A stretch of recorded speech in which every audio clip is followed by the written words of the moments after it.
সৰভোগ সমষ্টিত বিৰোধী ঐক্যমঞ্চৰ আকৰ্ষণীয় যুঁজ হৈ পৰিছে। সমাগত 9 এপ্ৰিলত হ'বলগীয়া বিধানসভা নিৰ্বাচনত মহিলাসকলে শপত পাঠ কৰি বিজেপি দলক ভোট প্ৰদান নকৰে বুলি সদৰি কৰে।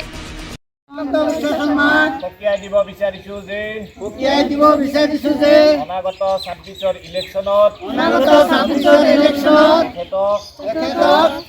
প্ৰাৰ্থী ৰঞ্জিত দাসক বহুত বিপুল ভোটত হৰুৱাই দিয়া হ'ব।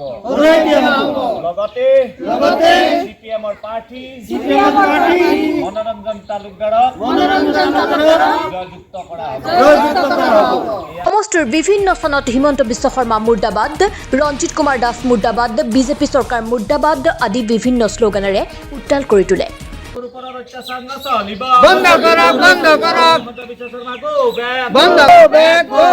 রঞ্জিত দাস গো ব্যাক জিন্দাবাদ মনোরঞ্জন তালুকদার জিন্দাবাদ CPM জিন্দাবাদ গৌরব গগৈ জিন্দাবাদ হেমন্ত বিশ্ব শর্মা গো ব্যাক রঞ্জিত দাস গো ব্যাক রঞ্জিত দাসের কাম নাই রঞ্জিত দাস গো ব্যাক মনোরঞ্জন তালুকদার জিন্দাবাদ মনোরঞ্জন তালুকদার জিন্দাবাদ। কেবিনেট মন্ত্ৰী ৰঞ্জিত কুমাৰ দাসক শ্বেয়াৰ পেলাই ক্ৰমাৎ বৃদ্ধি পাইছে বিৰোধী ঐক্যমঞ্চৰ উমৈহতীয়া CPIMৰ প্ৰাৰ্থী মনোৰঞ্জন তালুকদাৰৰ নিৰ্বাচনী ৰণদংকা। বিজেপি প্ৰাৰ্থী ৰঞ্জিত কুমাৰ দাসক ভোট প্ৰদান নকৰে সমষ্টিৰ ৰাইজে। শিলদৌল ভাঙি বিৰোধী প্ৰাৰ্থী মনোৰঞ্জন তালুকদাৰক বিপুল ভোটেৰে ভোট প্ৰদান কৰিব ৰাইজে। সাম্প্ৰদায়িক বিজেপি চৰকাৰক অসমৰ পৰা উৎখাত কৰা ৰণকৌশল প্ৰস্তুত বিৰোধী দলৰ।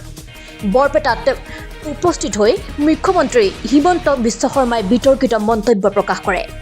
এই বিতৰ্কিত মন্তব্যই জোকাৰণিৰ সৃষ্টি কৰিছে ৰাজনৈতিক মহলত।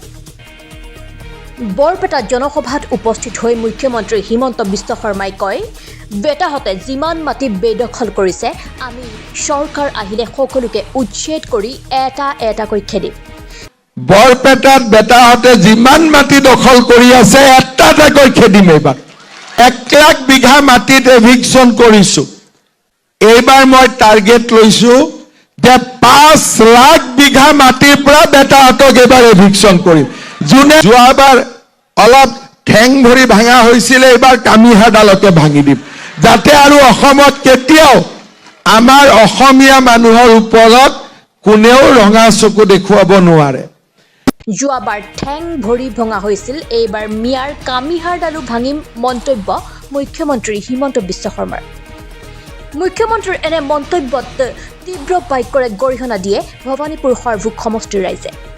অসমত এইবাৰ বিৰোধী ঐক্যমঞ্চই গৌৰৱ গগৈৰ নেতৃত্বত চৰকাৰ গঠন কৰা নিশ্চিত হৈ পৰিছে। আমি আজি 10 বছৰে বিজেপিৰ শাসন দেখিলোঁ। শাসনত বহুত ভ্ৰষ্টাচাৰ দেখিছোঁ, দুৰ্নীতি দেখিছোঁ আৰু বৈষম্য দেখিছোঁ। দিনক দিনে কিছুমান মানুহ দেখাত আছে কিন্তু যথেষ্ট পৰিমাণে অৰ্থনৈতিকভাৱে পিছ পৰি গৈছে। আৰু এই যে আঁচনিবিলাক দিছে, হিতাধিকাৰী আঁচনি, বিভিন্ন PM কিষাণ হওক, PM আৱাস হওক, এই ধৰণৰ আঁচনিবিলাকত বিৰাট বৈষম্য হৈছে। কাৰণ কিছুমান মানুহে পাব লগা, একদম দৰিদ্ৰ সীমাৰেখাৰ তলত থকা পাব লগা মানুহে ঘৰ দুৱাৰ পোৱা নাই। অৰুণোদয় নোপোৱা বহু পৰিয়াল আছে, বাৰী বিধৱা মানুহ, অৰ্থনৈতিকভাৱে তেওঁলোকৰ ইনকাম নাই, ইনকাম কৰোঁতা ঘৰত মানুহ নাই, কিন্তু তেনেকুৱা মানুহো, তেনেকুৱা বাৰী বিধৱা মাতৃসকলেও পোৱা নাই। তেওঁলোকে ক্ষোভেৰে কৈছে যে কিন্তু এইটো পঞ্চায়ত বিভাগৰ পৰাই হয়। ইয়াত পঞ্চায়তৰ আগৰ পঞ্চায়ত মন্ত্ৰী ৰঞ্জিত কুমাৰ দাস তেওঁ ইয়াতে ইলেকশ্যন খেলিছে, প্ৰাৰ্থী হৈছে, কিন্তু তেওঁৰ দিনতে এই বৈষম্যটো বেছি হৈছে। গতিকে মানুহবিলাকে এইবাৰ এটা পৰিৱৰ্তন বিচাৰিছে আৰু পৰিৱৰ্তনৰ জৰিয়তে এই যে 6 দলীয় বিৰোধী ঐক্যমঞ্চৰ CPMৰ প্ৰাৰ্থী মনোৰঞ্জন তালুকদাৰৰ প্ৰতি আকৰ্ষিত হৈছে। তেওঁলোকে ভোট দিয়াৰ কথা মানুহবিলাকে কৈছে। এই অঞ্চলত আমি এইটো এটা ছাৰ্ভে কৰি, নিৰীক্ষণ কৰি, ইনভেষ্টিগেশ্যন কৰি এইটো কথা আমি গম পাইছোঁ। সমষ্টি পুনৰ নিৰ্ধাৰণ যে কৰিলে, ইয়াৰ ফলত এই ভৱানীপুৰ অঞ্চলটো, ভৱানীপুৰ সমষ্টিটোৰ সৰভোগৰ লগত লগ কৰি দিয়াৰ ফলস্বৰূপে এই সমষ্টিটো ইমান বৃহত্তৰ হৈছে, য'ত 2খন জিলা ইয়াত সংপৃক্ত হৈ গৈছে। 2খন জিলা এতিয়া শিয়ালমাৰীৰ পৰা যদি সৰভোগলৈকে যাব লাগে, এজন ইয়াৰে সাধাৰণ মানুহে সৰভোগত যদি MLA জনক লগ কৰিব লাগে, যথেষ্ট কষ্ট আছে। এনেকুৱা ধৰণৰ যে বিৰাট এটা বৃহত্তৰ এৰিয়া কৰিছে। এই ডিলিমিটেশ্যন কৰাৰ ক্ষেত্ৰত এতিয়াৰ যিটো বিজেপিৰ কেণ্ডিডেট ৰঞ্জিত দাসৰ এইটো হাত আছে। আৰু এনেকুৱা কিয় কৰিলে মানুহবিলাকে প্ৰশ্ন কৰিছে যে বিৰাট ডাঙৰ অঞ্চল এটা সমষ্টি কৰিছে য'ত 2খন জিলা ইয়াত সংপৃক্ত হৈছে। মানুহবিলাক বিভ্ৰান্তিত পৰিছে যে আমি কোনখন জিলাৰ মানুহ, কোনটো সমষ্টিৰ মানুহ। এই আমাৰ যে ডালিমৰ ভিতৰে যি বড়ো চুপাটো আছে, বড়ো চুপাটোৰে সেই চুপাটোকে আৰু 2টা ভাগ কৰিছে। এটা ভাগ ভবানীপুৰ সমষ্টিত পৰিছে, এটা ভাগ বজালী সমষ্টিত পৰিছে।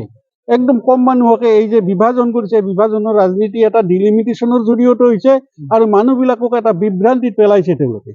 এই বিভ্ৰান্তিটোত মানুহবিলাক বৰ অসন্তুষ্ট আৰু অসন্তুষ্টৰ ফলস্বৰূপেই বিৰোধী ঐক্যমঞ্চৰ যিজন প্ৰাৰ্থী হোম মিনিষ্টাৰ CPM-ৰ মনোৰঞ্জন তালুকদাৰৰ প্ৰতি মানুহবিলাক আকৰ্ষিত হৈছে আৰু মনোৰঞ্জন তালুকদাৰকে ভোট দিম বুলি জিকাম বুলি মানুহবিলাকে এটা সংকল্পবদ্ধ হোৱা যেন আমি অনুভৱ কৰিছোঁ। আমি ঘূৰি পৰি বিজেপি দলৰ মাননীয় শ্ৰদ্ধাৰ মুখ্যমন্ত্ৰী ডক্টৰ হিমন্ত বিশ্ব শৰ্মাই কিছুদিন আগত এটা কথা কৈছিল যে সংখ্যালঘু বিশেষকৈ মিয়া যদি ৰিক্সাৱালা হয়, তেওঁলোকে যদি 5 টকা ভাড়া পায় তেনেহ'লে আমাৰ মানুহে 4 টকা দিব, মিয়াক মুঠতে কষ্ট দিব।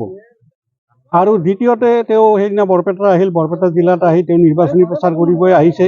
নিৰ্বাচনী প্ৰচাৰ কৰিব আহি এটা কথা হৈছে যে আমাৰ সংখ্যালঘু যি বিশেষকৈ মুছলমান সম্প্ৰদায়ৰ মানুহখিনি আছে, তেওঁলোকৰ ইতিমধ্যে তেওঁলোকৰ ভৰি ভাঙিছে। ইয়াৰ পিছত কামিহাৰ ভাঙিব, মেৰুদণ্ড ভাঙি দিব বুলি কৈছে। এই ইলেকশ্যনৰ আগতে এনেকুৱা ধৰণৰ সাম্প্ৰদায়িক কথা কৈছে। গতিকে আমাৰ সংখ্যালঘু ভাইসকল, বিশেষকৈ মুছলমান ভাইসকল সাৱধানে থকা উচিত। সাৱধানে ভোট দিয়াৰ ক্ষেত্ৰত সাৱধানতা অৱলম্বন কৰি উপযুক্ত ধৰ্মনিৰপেক্ষ যিয়ে সংবিধান ৰক্ষা কৰিব পাৰে, ভাৰতৰ গণতন্ত্ৰ ৰক্ষা কৰা যি প্ৰাৰ্থী আছে, তেওঁক ভোট দিয়াৰ কাৰণে সাধাৰণ যি মানুহ, সাধাৰণ জনতাই আহ্বান জনাইছে তেওঁলোককো। গতিকে